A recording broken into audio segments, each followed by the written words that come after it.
I know that this is uncomfortable to think about, but if something happened to you tomorrow, would your family know how to manage? Could they stay in your home, pay the bills, or even afford the funeral? I'm not a financial advisor, and honestly, my own finances are far from perfect. But the moment I started my death doula journey, I realized that love also speaks in paperwork, in passwords, and in preparation. So spend the next 10 minutes with me, and I'll show you simple and affordable ways to make sure your family is cared for. You can plan ahead, even if you're not rich. About a year ago, I started making the first steps towards becoming an end-of-life doula, on top of being a birth doula. When exploring end-of-life planning, I felt comfortable with many topics, like planning my own funeral or filling out my living will. But planning ahead for my family was definitely the part I avoided the longest. The thought of dying and therefore losing them and not being there for them was terrifying enough, without adding the extra stress of money topics. But the truth is, grief is already heavy enough. No one should have to combine heartbreak with panic about bills and paperwork. But unfortunately, this is really the norm for many families. And I want to be really transparent with you. If I or my husband were to die tomorrow, my family would be in real financial stress. That's why I am taking this seriously. I realize that even small steps can change everything for the people we leave behind. This episode is not about fear or guilt. It's about love, maturity, and building peace, even with limited resources. In this episode of my End-of-Life Essential series, I will show you 3 levels of planning ahead, from the absolute basics to the more intentional steps you can grow into. We'll talk about what really matters most if you don't have a lot to spare, how to use what you have wisely, and how to build a small safety net that grows over time. And finally, we'll talk about the emotional side. How to build not just financial security, but emotional and social support for your loved ones if the unthinkable ever happens. As you are watching this, I can tell that you want to live with more intention. So I want to invite you to a party called No Regrets. It's happening on December 28, which will be my 42nd birthday, and I will do what I do every year. I will look back on the last year and set my intentions for the new one to make sure that whenever I leave this earth, I will do so with as few regrets as possible. And this year, I would love for you to join me. You'll find the link in the description below. You can come as you are, in your pajamas, your party dress, and existential questions are always welcome. Okay, let's talk about layer 1, the absolute essentials. If you can only do one thing after watching this episode, make it this. Protect your family from financial chaos if something unexpected were to happen to you.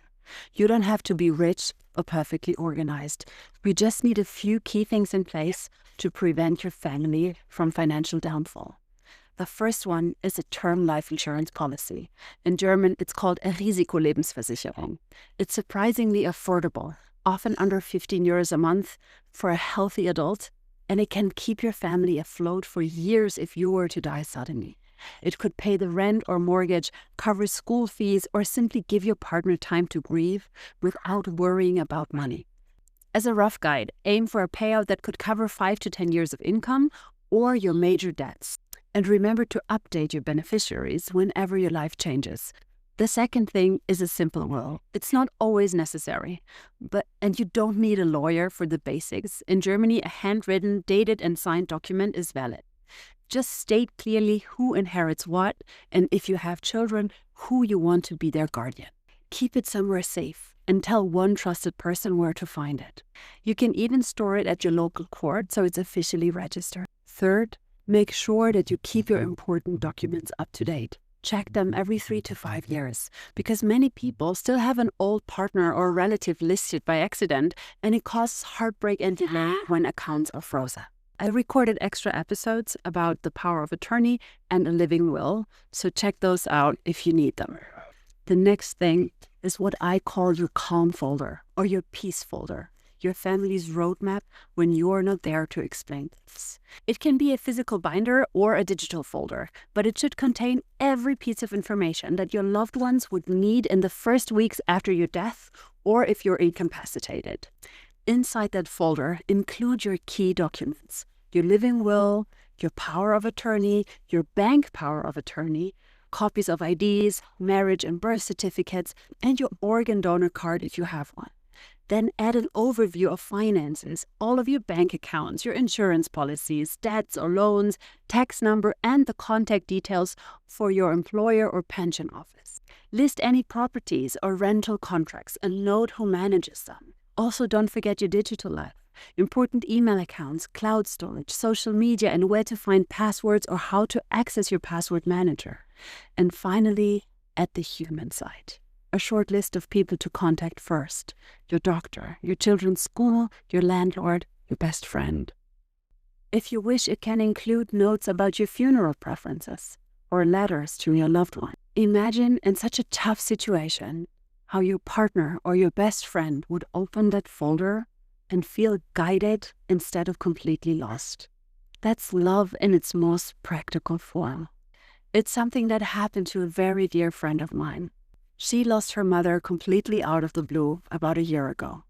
And she said the only thing that kept her from completely falling apart was that folder. Her mother made it really easy for her. She had everything figured out before she left this earth, even though she had no way of knowing that she would leave so soon. This folder really helped my friend to get through those first 3 weeks, and it was such an inspiration to me. I created a free checklist that walks you through every single item to include. You can download it through the link below. Print it, fill it out, and know that once it's done, you can stop thinking about it for years. Just imagine, if your loved ones had to handle things tomorrow, would they know where to start? If not, now is the time to make it easier for them. The second layer would be like building a real buffer if you have a little bit of flexibility. Once you've covered the basics, the insurance, a will, and that folder, the next step is creating a small buffer for the future. And this is where we shift from emergency planning to long-term peace of mind. Because these aren't just savings for you, they're an invisible safety net for your family too. Everything you set aside for your own comfort in old age will automatically protect them if something ever happens sooner.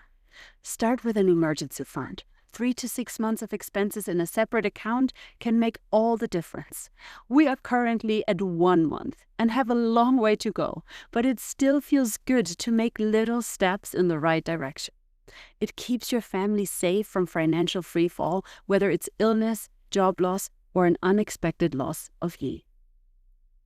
Even 1 month's worth is already a powerful gesture of care. It's the kind of preparation that says, I want my family to have time to breathe before they have to act. If you can go a step further, begin investing.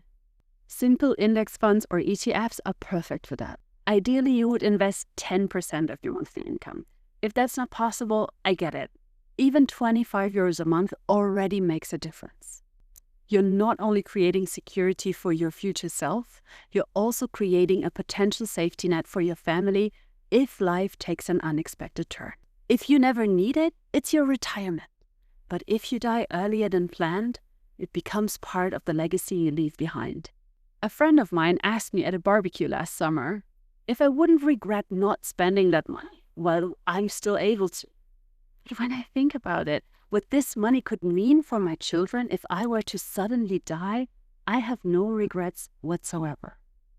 And by the way, I also looked into death insurance, like companies like November in Germany, for example, that let you prepay for your funeral. It can make sense if it gives you peace of mind and it makes you feel joyful to lock in today's prices, but financially it's rarely the better option. If you invested that same lump sum in an ETF and let it sit for 20-30 years, you'd almost certainly have more money available and more flexibility. So when thinking about this whole topic, please do not see this as saving for death, but as investing for peace, for yourself and for those you love. A few small steps today can buy your family months of breathing space later. Let that sit with you for a moment. What would change in your sense of peace if you knew that your loved ones wouldn't have to scramble financially if you were suddenly gone? Now that we've talked about documents and money, let's move into what really lasts: connection. Because no matter how many forms we fill out, the most important kind of wealth is emotional. It's the people who will hold your family if something ever happens.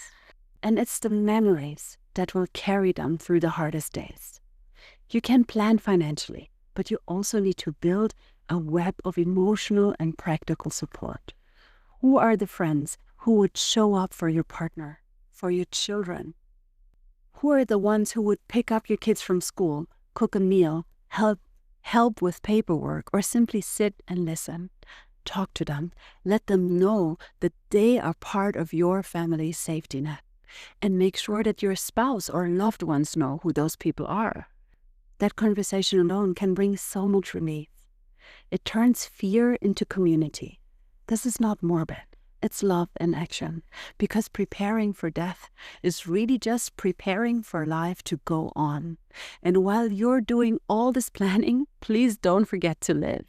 Spend money on shared experiences, not just insurance policies. Take pictures, laugh, write letters, celebrate small moments. Even though the number in your bank account can really help your children out, what they'll remember as the warmth of Sunday pancakes, your voice on a video, the way you made them feel safe and seen. So yes, fill out the forms, do it today, create the folder and set up the account, but also plan adventures, birthdays, lazy mornings. That's the balance. That's the legacy. Let me know in the comments, who are the people who would step in for your family, and do they know how much they mean to you? Planning ahead isn't about expecting tragedy. It's about acknowledging that life is unpredictable and choosing to meet that reality with love instead of fear. Every time you take one of these steps, you're telling your family, I want you to have peace, even if I can't be here. You're saying, I trust you to carry on, and I've made it easier for you to do so. And that awareness that you have people worth protecting and the power to do something about it, that's abundance in its purest form. Take a moment to sit with that. You have people in your life that mean more to you than life itself. What a blessing that is. When you finish up setting up even one of these things, your insurance, your savings plan, or that folder of passwords, you'll feel so accomplished. You'll feel rich, not only because of money, but because you know that there are people who have your back and you've made it easier for them to keep going if they ever had to. That's what it means to love deeply and live intentionally. Thank you so much for being brave enough today to think about this with me, to keep death close, to live more fully. If you know someone who's been meaning to get their affairs in order, share this episode with them. It might be the nudge that they need. The next video in this End of Life Essentials series will be about planning your own funeral. May you have a wonderful day, and may you sprinkle a little bit of magic dust on the world around you.